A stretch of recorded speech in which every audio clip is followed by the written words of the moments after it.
was on the bus on my way into work, and I got a phone call, and I was running late, so I actually thought I was in trouble for being late to work because we had a big exercise planned the next day. So when I picked up my phone, I was like, yeah, I know I'm late, I'm gonna be there in a few minutes.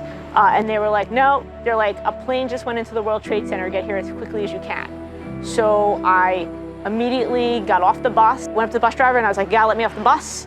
I showed him my ID, I was like, I gotta go to work. And I got to work, and I was up in the Emergency Operations Center. I got there before the second plane hit. I don't think anybody was thinking about terrorism.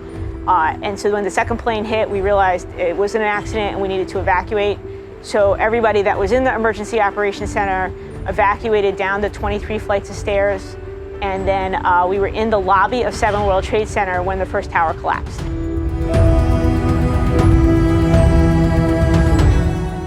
The people that were in the lobby huddled in a small room off the lobby entrance, and then we made our way out to the street, and we found all the other New York City OEM people that were there, and we got on the command bus and we went north.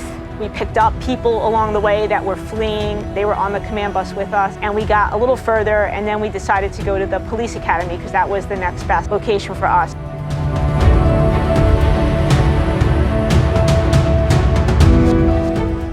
The first couple days I did logistics. We were coordinating the movement of resources to Ground Zero. We coordinated the movement of cranes, rescue personnel, other assets in, light towers down to Ground Zero. I worked on the debris operation and also on the public assistance reimbursement. Because we had lost our EOC, which was in 7 World Trade Center, we lost all the technology that we normally use. We didn't have a lot of working phone lines. So we had very limited connectivity. So it was a lot of paper, a lot of just, landline phones, talking to people as best we could. For a long time, we were doing rescue. We were searching for potential victims that were trapped. That was being led by the fire department and the police department. And the city's Department of Design and Construction was overseeing kind of the construction aspects of that rescue operation. And then eventually we shifted to a recovery operation, and the city's Department of Design and Construction and New York City Emergency Management, Fire and Police formed a unified command, worked with other agencies, retained construction contractors to organize the site so we could ensure that it was safe to conduct recovery operations, but also to move the debris away so that we could begin rebuilding. That debris was taken to a landfill on Staten Island. A whole slew of law enforcement agencies were at the landfill doing recovery efforts, looking for human remains, looking for personal property. They were cataloging everything so that it could either be returned to family members or identified so people could be buried.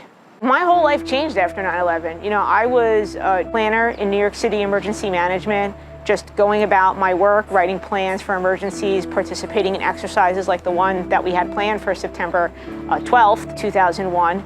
And everything changed after that, and we went into this very large-scale, complex disaster response and recovery operation. I learned a lot from that. I was personally impacted by 9/11. I was in the lobby of 7 World Trade Center when one of the towers fell. I almost died. And then, working with people who were also victims of 9/11 and then also responding to 9/11, it was hard for everybody. A couple of events in our modern history where you mark time, especially in the emergency management community.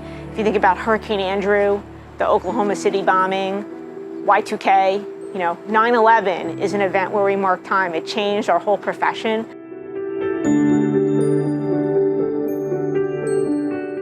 FEMA was absorbed into the department.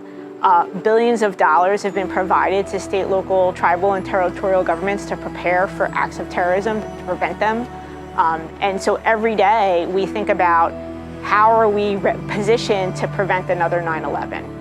There are a lot of FEMA employees, past and present, that helped New York City after 9/11, and I think we all owe them a debt of gratitude as well. And one of the reasons why I was interested in coming to work at FEMA later on. I carry 9/11 with me every day. I think about my coworkers at New York City Emergency Management often, almost on a daily basis. I think about the impact of that event, not just on our office, but on the whole nation, right? And the people who died in 9/11, I like to think that I carry them with me every day and think about them to keep their memories alive. And that's kind of how it's impacted me and how I try to honor the people who were killed on that day.